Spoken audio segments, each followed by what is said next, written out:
quem arrecada e quem fica com os recursos, que é, por exemplo, esta ida a Brasília, agora no dia 14, junto com o presidente e uma comissão de deputados. E terceiro, nós precisamos pensar fontes de financiamento do SUS, porque o setor privado gasta mais do que o setor público. Enquanto nós gastamos 3,9% do PIB, o setor privado gasta alguma coisa em torno de 5,1% do PIB. Só que tem uma diferença. Nós gastamos 3,9% do PIB para 200 milhões de habitantes. E o setor privado gasta 5% do PIB para 50 milhões de habitantes, que são os detentores de planos privados de saúde. Então, o per capita gasto pelo setor privado é muito superior ao per capita gasto pelo setor público. Então, eu quero até elogiar aqui o nosso relatório, porque nós não estamos procurando culpados.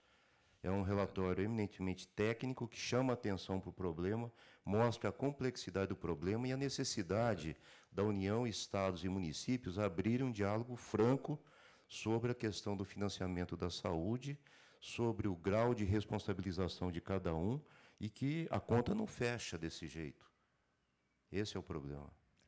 Exatamente, nós nos preocupamos em mostrar a disparidade do investimento na saúde dos três entes, acabando ficando a maior parte com os municípios tendo a menor arrecadação. Esse foi o objetivo. Agradecemos aí a contribuição do deputado Carlos Neder, que tem os números na cabeça. Né? Uhum. Por isso que eu perdi os cabelos. O ponto 6 aí, o diagnóstico, eu acho que também é um outro ponto que merece. Para que esse custeio seja eficaz e distribuído de maneira justa e fundamentada, é imperativo que seja realizada uma avaliação prévia do serviço de saúde do Estado, em todas as regiões, a partir do diagnóstico situacional que reflita com clareza a capacidade instalada de cada equipamento hospitalar e sua real vocação quanto a perfil de atendimento, resultando numa proposta de hospitais caracterizados como serviços de referência para média e alta complexidade. A preocupação é exatamente de conhecer bastante a realidade, de saber quem fazendo o quê, né? Exatamente para evitar esse jogo de empurra-empurra, todo mundo querendo fazer tudo, mais ou menos baseado naquilo que nos foi colocado aqui. Aos municípios caberia oferecer, além da atenção básica à saúde, assistência compatível com a sua demanda, podendo apenas manter um pronto atendimento com leitos de retaguarda e observação de 24 horas, prazo suficiente para determinar o destino do paciente, alta ou transferência para equipamento de maior complexidade. Tem alguma sugestão, algum comentário em relação a isto? Podemos passar para o ponto seguinte. Redução de custos. Tal proposta certamente diminuiria o custo fixo desnecessário para manter em funcionamento um serviço hospitalar ineficiente, assim como evitaria que houvesse alocação de recursos financeiros para instituições que não possuem perfil de eficiência gerencial. A partir desta nova configuração, sugere-se redesenhar o fluxo de pacientes das regiões do Estado, direcionando os investimentos para hospitais de maior porte que funcionariam como referência em média e alta complexidade, considerando-se que atualmente já existem hospitais com esta vocação e capacidade para regionalização, evitando-se custos e desperdício de tempo com a construção de novos hospitais regionais. Esta ação facilitaria, inclusive, o controle e o acompanhamento dos recursos disponibilizados, em vez de que estariam concentrados em um número menor de equipamentos. Aqui nós colocamos isso exatamente baseado no excesso de leitos que temos, por um lado, e a falta de saúde, por outro lado, né? Cumprimento de prazos do repasse da renovação dos contratos.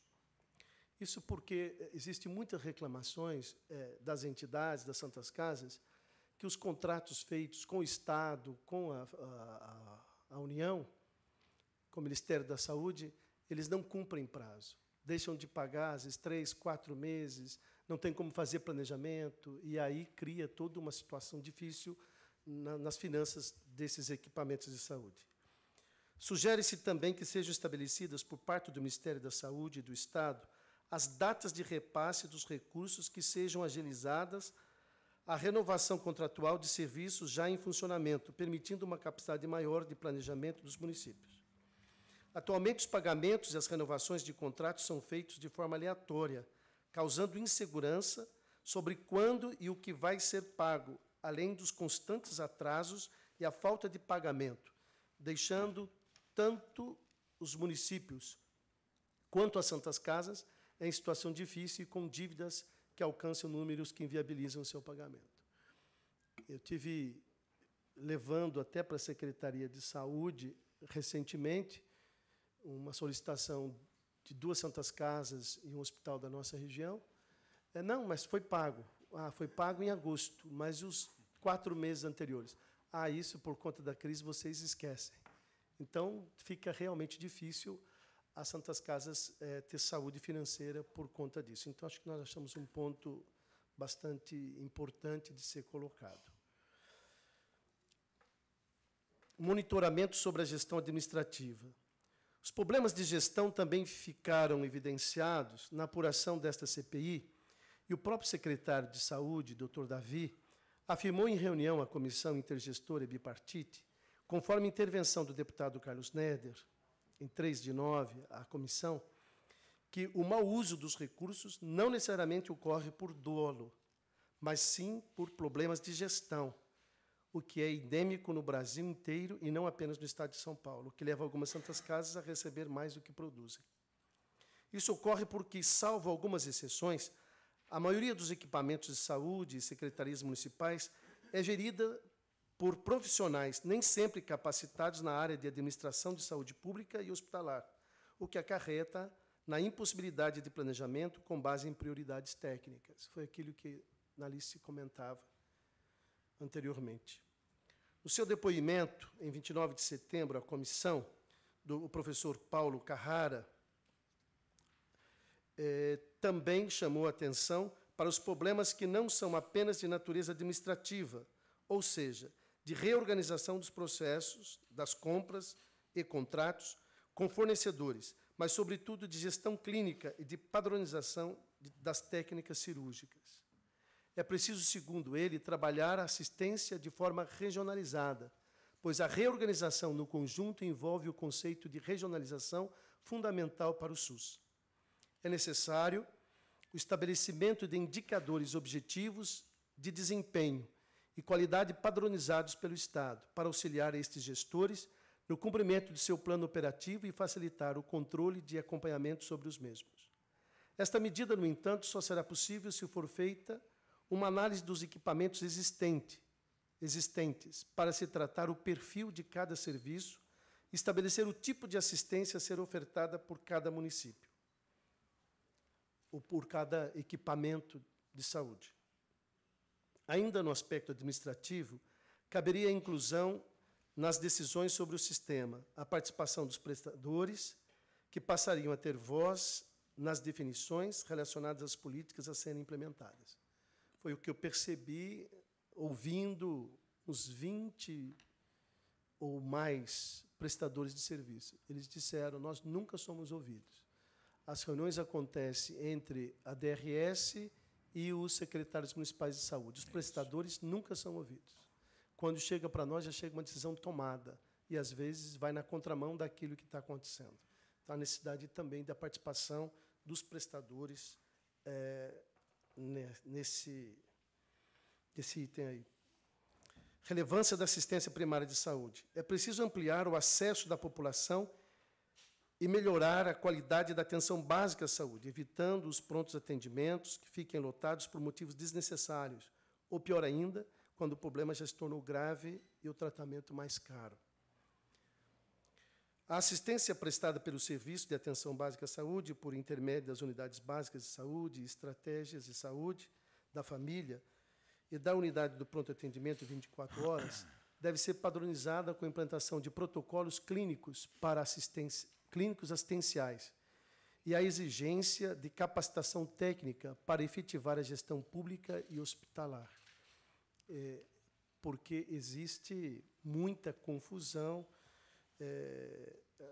e, de fato, as pessoas ficam aguardando sem necessidade, outros ficam esperando leitos de UTI. Então, estabelecer padrões técnicos para poder organizar isso. Isso foi muito geral nas reclamações das pessoas que nós ouvimos. Da mesma forma, é importante traçar uma estratégia de avaliação da estrutura física de todos os equipamentos de saúde e criar critérios para a transferência de pacientes. Muita reclamação, vocês ouviram ontem aqui, de pacientes aguardando leitos de UTI, aguardando internação, saúde mental não tem onde mandar, né, por onde encaminhar. Medidas técnicas. Está terminando. Eu acho que, depois de medidas políticas, aí... Gestão de atendimento. Falta capacitação técnica para os profissionais que atualmente conduzem os serviços estratégicos e organizativos em saúde dos municípios. Normalmente, médicos sem residência ou especialização que não são, em momento algum, monitorados pela gestão municipal acerca de seu desempenho. Esses profissionais também não apresentam capacidade de gestão dos recursos disponíveis e se tornam apenas encaminhadores para serviços de maior complexidade, quando deveriam ser capazes de resolver 80% dos casos que chegam até eles. Além disso, pelo fato de não existir um diálogo entre os dispositivos de cuidado envolvidos na assistência ao paciente, serviços de atenção primária e serviços de urgência e emergência, ou ainda, por não haver a aplicação efetiva dos processos de referência e contra-referência, já amplamente discutidos, a assistência, enquanto resultante dos processos que a envolve, fica prejudicada. No contexto hospitalar, as enfermarias, em sua grande maioria, não são conduzidas por médicos diaristas, e sim por médicos plantonistas, que passam esporadicamente daquele serviço e que não têm qualquer comprometimento com o plano terapêutico quando esse existe.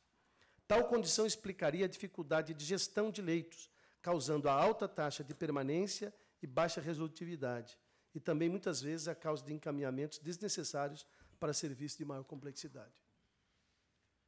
Aí quem é médico sabe muito bem isso, né?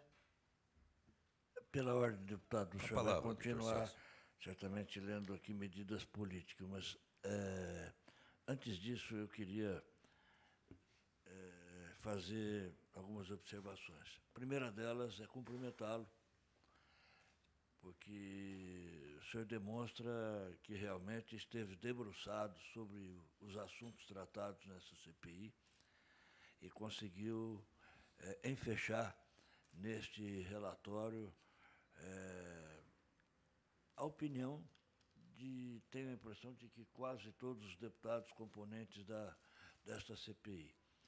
E abordou os assuntos com muita clareza. Entretanto, eu sou administrador hospitalar pela Universidade de São Paulo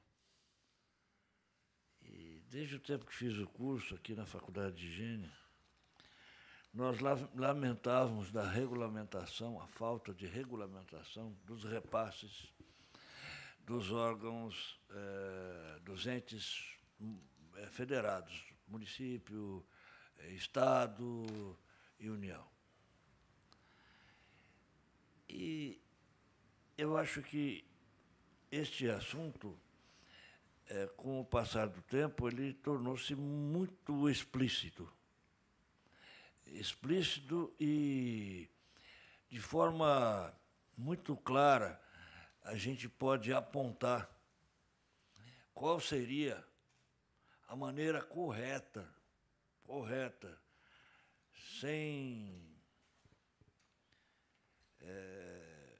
sem doações, sem repasses voluntários, apontar as causas desta dificuldade por que passam os hospitais. Afora as questões de gestão, de má gestão e tantas outras apontadas aqui, a razão de tudo isso maior é a financeira.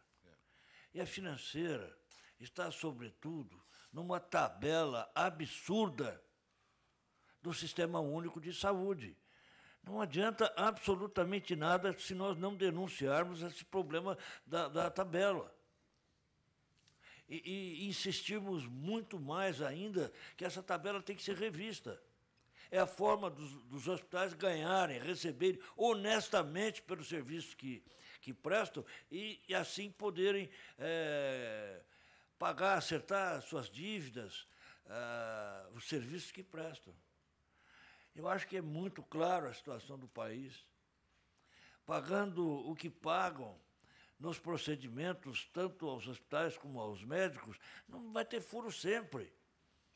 Santa Casa, e o nosso olhar é sobretudo para Santas Casas e outros hospitais filantrópicos, mas todos os hospitais passam por essa dificuldade.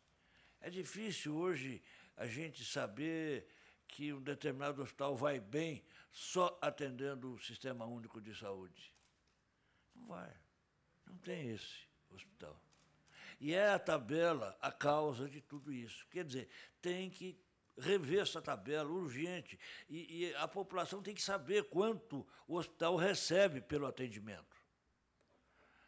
Porque certamente a queixa vai se voltar não para o hospital, não para a secretaria, vai se voltar exatamente contra aquilo que é pago pelo serviço de terceira, quarta, quinta qualidade que os médicos e os hospitais recebem. Então, acho que tínhamos só que ressaltar. Eu pediria a Vossa Excelência para buscar a página 72.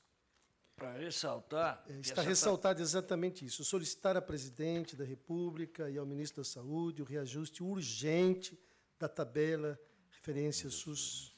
Tá? E lendo a revista Veja esse final de semana, eu li um artigo do Ailson da Nóbrega, que eu fiz questão até de colocar aqui, que eu achei interessante, que é a questão da diminuição, né, da infância, das pessoas que vão precisar dos 25% da educação e o aumento dos que vão precisar do mísero, né, do investimento na saúde. Então, a discrepância. Prefeitos que dizem assim, olha, eu tenho que pintar a sala de aula todo ano para gastar os 25%, porque senão eu sou pego na lei de responsabilidade fiscal. E, no entanto, a saúde eu tenho que complementar sempre, falta sempre dinheiro, e eu não posso. Então, na verdade, nessa página 72, eu coloquei também essa reflexão que o ex-ministro da Fazenda fez, né? Ele aponta que uma queda de 49,9% da população com idade entre 5 e 9 anos entre 2015 e 2050, quando será cerca de 33,6 milhões. Com essa redução, o aumento da população idosa perderá o sentido da aplicação dos 25% da arrecadação na educação, né? Exatamente essa disparidade. Mas eu tenho insistido, viu? Aqui na página 73 também, o reajuste da tabela. Tenho insistido. Nós começamos eu tenho insistido desde o começo. Se Vossa Excelência pegar, desde o começo tem realmente me atende aqui. Solicitar ao Supremo Tribunal Federal declaração e regulação do Estado. Pois aqui. Seja mais acerto da Justiça, também reconhecido tal fenômeno jurídico para o serviço prestado de forma complementar, determinando-se a União o reajuste